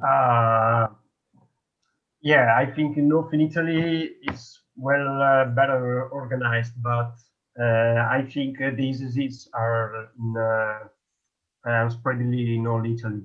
I mean, delays or problems you can find everywhere. Maybe yes, as you told us before, in the South Italy it's more problematic the question, but you've been to Naples as well, so you know yeah. what I'm talking about. So yeah. Well, anyway, in a case of Ghana, yes. Oh, okay. I just wanted to add something. I agree with the fact that there is a difference between transportation in North and South, and also between big cities and small towns. For example, I come from a very small town of 6,000 inhabitants, and until I was here, until my 25 years old, I found very, very difficult to move from a town to another, because there are no buses, no trains. So this is another difficult for us. Oh, okay. Well, in the case of Ghana, we have commercial buses, and we also have something called trotro and taxis. That is our main source of transportation in Ghana. And the trotro is used like you use the buses in Italy. You know, if you're moving from Parma to, if you're moving around Parma, you're going to use a bus, a city bus in Parma. If you're moving from Parma to Reggio Emilia or to Bologna, you'd prefer to use a train instead of the bus, right? So in the case of Ghana, we use a trotro when you're moving from one place to the other. Let's say you're moving from Parma to Reggio Emilia, we use the trotro. The trotro is like a 12-seater minibus, and is really commercialized individually. It's not like that of the government-sponsored bus system in Italy. You know, so anybody could just buy a trotro today and start driving tomorrow as a commercial driver. But then in Italy, it's either only the bus. Nobody could just wake up and say, I have bought a bus, so I'm going to drive people in Parma and then take money from them. Maybe it can happen in Naples. Maybe it can happen in Naples, yes. But then, everybody can just buy a trotro today and put it on the street and transport people from one place to the other. And then if you're moving from cities, from the one big city to the other big city, like moving from Kumasi to Accra, or moving like from Milano to Naples, in Ghana, we would use a bus. And then mostly the bus takes about 40 to 60 people. It's a 40, just like the flex bus, you know. So if in Ghana, if you're moving long distances, we use the buses. If you're moving short distances, then we use the trotro. And then if you are moving close by, or you're going with some friends, then you can take a taxi. You know, in Italy, the main difference between a taxi in Italy and a taxi in Ghana is that in Italy, when you take a taxi, the taxi is just for you. So if you are like two friends and you book a taxi, It's just the two of you. But then in Ghana, the taxi is a commercialized system in a way that you could just take 2 or 3 people, move along. If you see somebody standing on the road and a person is moving towards the same direction, the person can also join the taxi, you know that. And then the driver will charge the person. It's not like the metered taxi you have in Italy. So that's like the difference between the transportation system. But now the government is working on a train system. Come again? It's because our taxis are bought by individuals or something like that. Is it? Yeah. If let's say if the government is controlling everything, every transportation aspect, like it will be way different. Yes. Yeah, I'm having a question down there. Can they answer me? I'm having a question down there. You can check on the system. Yes. The question is it compulsory to study English language in Italy, or is not the country's official language? Sure. Yes. I mean, you study English from the, I don't know how to say it in English, but it's like the scuola media. It's like the elementary school. Yeah, also from the elementary school. It's up to the school. For example, I studied since the elementary school even, and then to scuola media. I don't know how to say it in English again. And it's like mandatory, it's compulsory. Yes, I guess so. Guglielmo. Yes, man. Yes. When did he start studying English? I think it was in the elementary school. Okay. Yes, but then we used to do summer camps to improve our language, because only school English wasn't enough. So during the winter we studied at school, and then in summer we used to go to summer camps. Oh, okay. The majority of the people in Italy don't speak English well. You see? Well, I mean, from what they are saying, that means at least every Italian that has been to the elementary school has a basic knowledge of English, right? Yeah. It's mandatory to study English. We start studying English when we are like 6 years old in the primary school, and we study it until the high school, so until 17 or 18 years old, and everybody does. However, you won't learn it properly if you just study it at school, because it's like 4 hours per week, and you are in a class of 30 people where you have the chance to talk like 5 minutes per week, maybe, in English, of course. So you won't learn it properly unless you study by your own or you travel abroad. Oh, okay. That's why the majority of people in Italy don't speak English. However, this is changing for the younger generations. Yes, I think that's the situation, because when I came to Italy first, I mean, it was difficult to communicate with people because just a few of the people could really understand the English language. And then even on campus, when I'm in class, I know my class was held in English, so all my colleagues speak English. But then when you move to the study areas like polydidactical, some of the other students, most of them, I would say, don't speak English. Or I would say that they do speak English, but they don't want to speak English. Yeah. That was my conception. It's hard to socialize with Italian people if you only speak English. You need to speak Italian. Yes, and that's a good motivation to learn Italian, because you can't speak English always to all the other people. If you want to have pickup lines like "Ciao Bella," you have to speak Italian. You have to speak Italian before you could do that. Anyway, I have the last question for you, and I don't know who's going to answer this, but what makes Italy unique from all the other European countries or the other countries in the world? Okay. Italians. First of all, I will say the cultural heritage, because we have like a unique cultural heritage. I don't say that because I'm Italian, but it's the truth. I mean, we have most of the I don't know, the churches. In heritage sites. Yeah. Mm. And then food, but this is so, you know, common. I'm saying something you already know. Well, you know, talking about food, Francesca wanted to say something, yeah? About food? Here.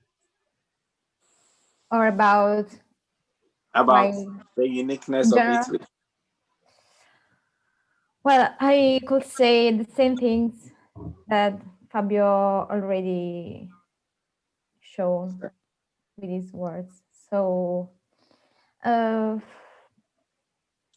think you know, that when you say something is made in Italy, I think it has the prestige, you know.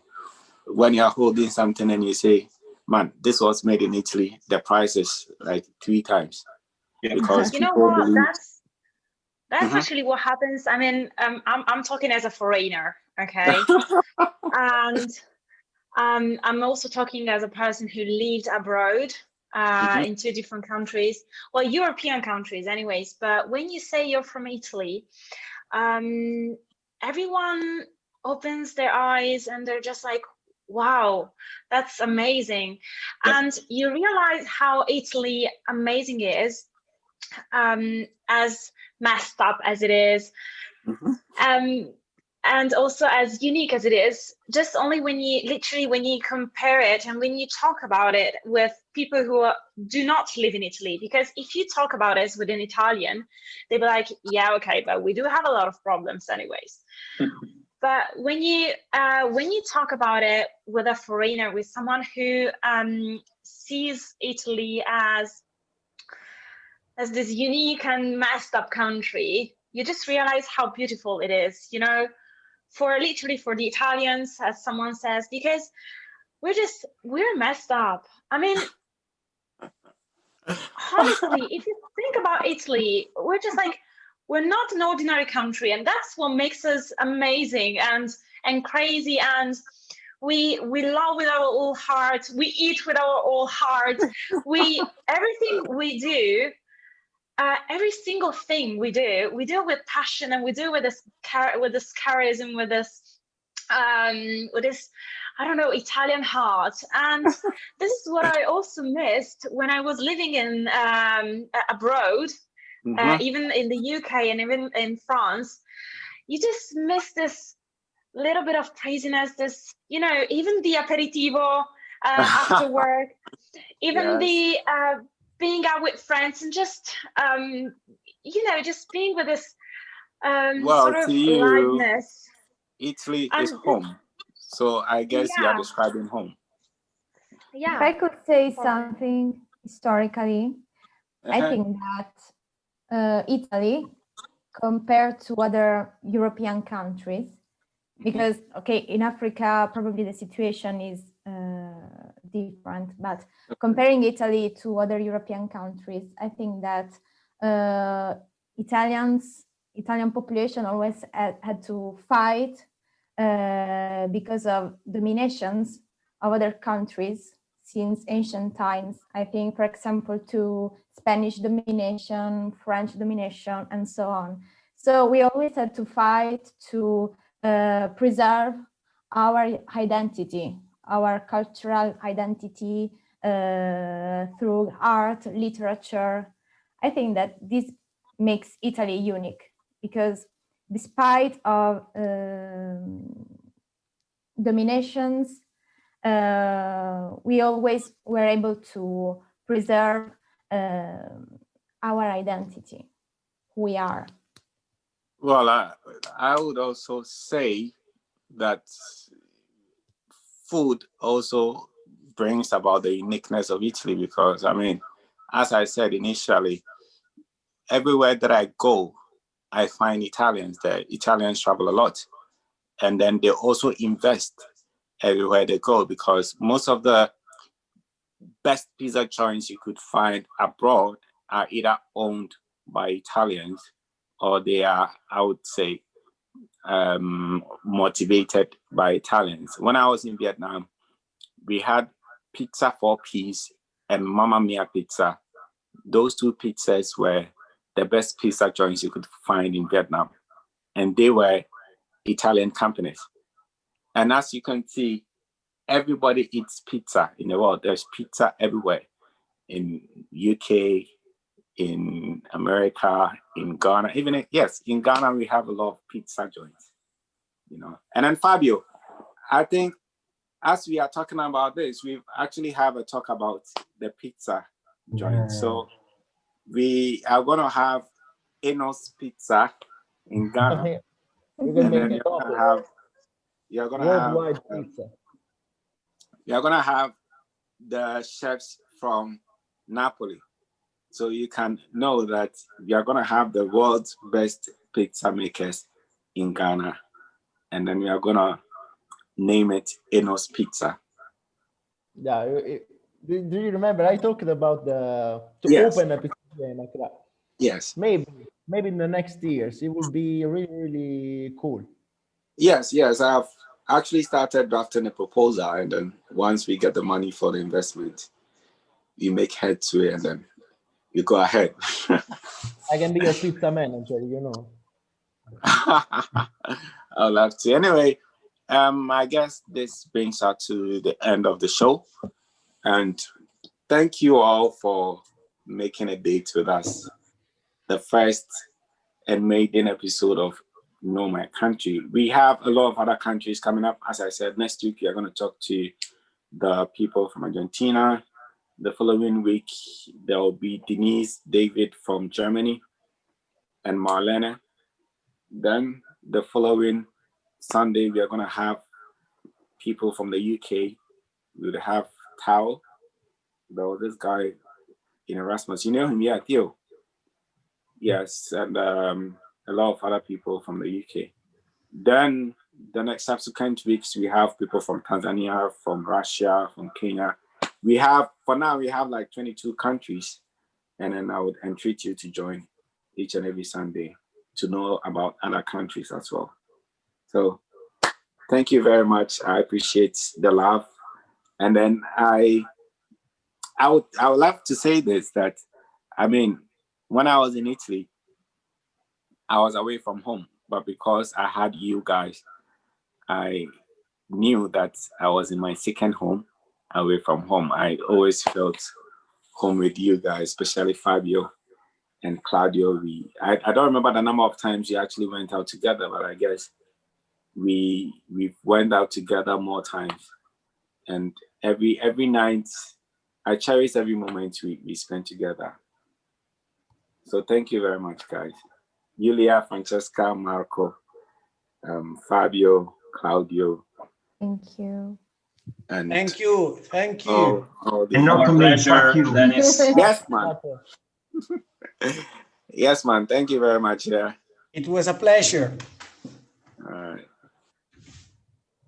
Anyway, so I guess it's ciao for now, and then see you. Thank you so much, Dennis. Thank you, everyone. All the best, guys.